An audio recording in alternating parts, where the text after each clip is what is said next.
at the home of the George Rogers Celebrity Golf Tournament. And speaking of celebrities, we'll go right back to our Toyota of Easley guest line and bring on one of the greats that came out of Oberg. If you come out of Orangeburg, and you know things are right in the world. You know what I'm saying? Charlie Brown joining us right now, of course, former Super Bowl champion with the Washington Redskins. Charlie, how we doing today, my friend? Man, I'm doing great, man. I tell you, it's always great to be here doing something for George Rogers and the community and the University of South Carolina. Well, you say that, and of course, I know it's been tongue-in-cheek ever since I walked around here. I didn't purposefully wear my orange Score Sports Radio shirt because I didn't want to be shot in the parking lot. But first and foremost, man, thank you so much for spending time out here, giving up of your time, your day, your week, whatever it is, to be able to give to this tournament. I know you're a high school football coach down in Savannah, Georgia right now, so I know you'd rather be watching your boys play, but you get to come out here and watch guys hit a little white ball around and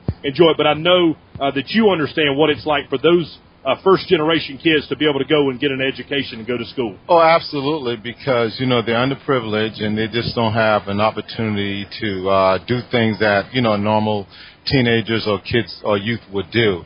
And it's guys like George Rogers that always make it happen for these group of people. No question about it. Charlie Brown joining us right now, of course, two-time Pro Bowler, former Skins, former Atlanta Falcons, and I'm going to ask you about that here in just a few minutes. But my wife, I was just texting back and forth with her during the break, and I told her, I said, we've got a Charleston native. My wife went to College of Charleston. All right, great school. Of course, we're down there an awful lot, about every other weekend during the summer. So she said, tell him, what is he doing in Savannah versus being in Charleston, South Carolina, where he was born and raised? Well, actually, my first coaching job was in Charleston. Oh, it was? Yeah, over at Baptist Hill High School. Oh, yeah, okay. And, I coached at St. John's and Burke High School and then Charleston Southern. And, I just got out and did some college coaching, was with the Redskins one year in 2000 as a pro scout and receivers coach. So I've been a little bit of everywhere, and then I wound up in Savannah. Now, I retired from Savannah 3 years ago, and but I still work with school. I just started a foundation, Brown McCrone Foundation,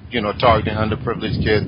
So that's what's sort of keeping me busy. Had 4 camps in a span of 2 weeks, football camps. So, that's what I'm doing right now. That's fantastic. Great. George, of course, we're broadcasting live here at the George Rogers Foundation Golf Tournament. Charlie, I want to ask you about something you just said. You've been at every level. Yes. Of course, born and raised down in Charleston, and of course you went to South Carolina State and played for the Bulldogs down there. And then, of course, you went on to play for the Falcons and won a Super Bowl with the Redskins. Now back in high school, back working with the youth.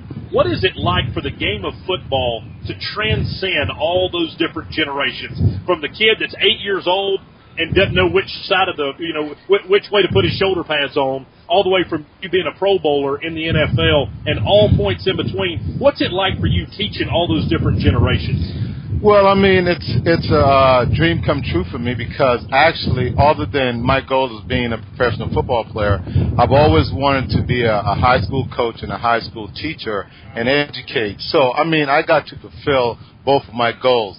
But it's a dream come true. And once you see kids at that age, from a young age on through college, make that step, you look at their talent, you look at their talent level or how far they can go, whether it's college or professional football, and you just try to, instill everything that you've learned into the knowledge of the kids. And when they succeed, there's nothing else better. I can't imagine that, Charlie. Talking with Charlie Brown, I want to ask you, you're a wide receiver. You made the Pro Bowl a couple of years, so obviously you could catch the football. Yes.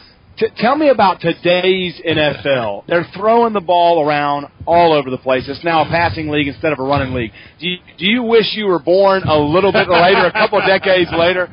Maybe when he wakes up in the morning and his back hurts. Yeah, well, exactly. I mean, you guys back in the day, y'all had to run block so much. It was a shock when you actually had a ball thrown your way. Now balls are flying all over the place. Yeah. Is there a tinge of regret when you watch? No, it's never regret because, I'm so thankful to God that, he gave me a gift and a talent to play. So I appreciate that. But I think what helped me as far as playing in the NFL, playing at South Carolina State, we ran the option, so we ran out of the eye. So we had to know how to block. So when I got to the NFL, it was something very easy. And I've always been a team-oriented player. I didn't care how much we ran the ball, how many times we passed the ball. I was all about winning and making my teammates better. But today's game, it's a passing league, without a doubt. And I think that the sad thing about that and I was talking to Billy Sims earlier, the great running backs don't get a chance to really showcase their skill. Yeah. Because they're phased out because they're throwing the ball all over the place. Yeah, they've really been negated. Teams won't spend much money on them, won't draft them very high. It's very interesting. It's funny, guys. You mentioned that, and Billy Sims, who just did an interview with us on the air, it was funny. I said, he was talking about phasing the running backs out of the game. Said, I'm not so sure when we're going to go 6 wide. When's going to be the first team to go 6 wide receivers? 4 down linemen. Wow. 6 wide receivers and a quarterback, because that's kind of where you're headed. But I told Billy, I said, there would probably always be a place for Billy Sims. I don't care what they're going to do. If you're Billy Sims, you're probably going to have a roster spot. Charlie Brown joining us right now on the program. Charlie, let me ask you this. We've been trying to talk to – I've talked to probably half a dozen guys since I've been here. We're in a landmark moment right now in football, especially in the collegiate game, with this playoff system. And I don't want to be redundant in this question, but everybody has a different answer. Yes. There is nobody that has the same answer of going, you know what, the college football playoff will be this or that or this. Everybody has a different view on where we are now that we have 4 teams to start a playoff. Some want 8, some want 16, some want to go back to what we had. Just curious of everybody that's played the game, what are your thoughts? Well, I'm glad to see that they're looking at it from a different perspective and they're willing to try something because it's a concern of a lot of football fans and even coaches. I think it's a great idea. However, I would like to see that's what I told you. However, I was looking for I would like to see it goes to 10 teams. Honestly, and the reason why a bye or something. Exactly. And the reason why, because what about the team that's on the bubble who is capable of becoming champion, just like in the Super Bowl? Yeah. For the last few years, teams that have won the Super Bowl has not been expected to win. Very true. So you have to look at the college teams who's on the bubble. Maybe a team like Boise State. You know what I mean? Maybe a team who is not the powerhouse of an Alabama or LSU who will be given that chance to knock off and cause the upset. So with 4 teams, I think they negate that. I've never thought about that. That's a great point you made. Yes. New York Giants, without being able to get in the playoffs and get their defensive line healthy, they don't win last year. Absolutely. The year before that, the Green Bay Packers were the 6th seed and came in and won. Absolutely. Is there those 2 or 3 losses at the first of the season because of injuries, suspended players, whatever, that by the end of the season, that team really is a national championship contender? Exactly. And if you really follow the NFL, even my rookie year with the Skins, we weren't expected to win the Super Bowl.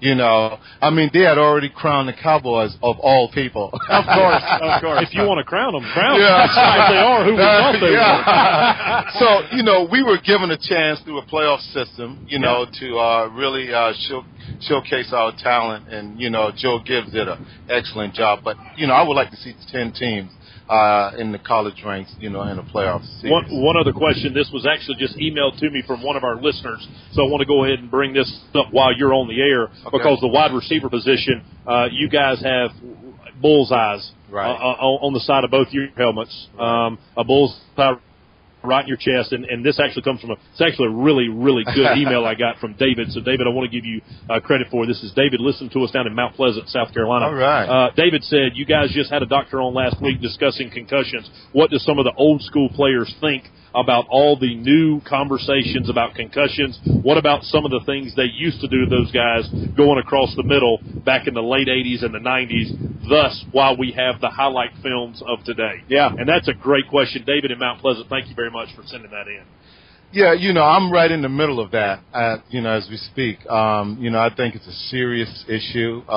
It's something that has been put aside for many, many years. All you have to do is just look back at the guys who've played the game, even before I did, way before I did, the seriousness of injuries that they're having now. Of course, with a lot of the guys, committing suicide. I know for me, I never thought I would be in this position where I have chronic headaches, some depression, and seeing so many different doctors, Wow. But, it's a battle. So I can imagine what other guys are feeling too. Yeah. And I just hope that something can get settled and something can be done for guys who's playing now, so they won't have to go through what we're going through right now. What's sad is you're probably one of the fortunate ones health-wise. Oh, absolutely. I mean, and so you have those friends and teammates who are not. What's your excuse? Exactly. If he's got hit that many times and he sounds that, it tells you didn't get hit that many times and you sound this stupid. Exactly. I need to know what your excuse is. I have no excuse. You just don't have one. I have an excuse. Well, I tell you what, if you go over the middle a few times, you're going to get clocked. Yeah, somebody's going to wear you out. At some point, but that's the nature of the game to a certain extent. You played in a very nasty era of football. Yes. I mean, a nasty era of NFL football. Talk about maybe the one guy. I'm not saying you ever feared anybody, but I'm saying the one guy that you knew that was on the opposing defensive back roster that you were like, all right, he's out there. There's a real good chance we're going to meet up. Who's maybe the one or two guys that you just knew I'm in for a dogfight for the rest of the day? Yeah. Well, there's several teams, man. I mean, I played in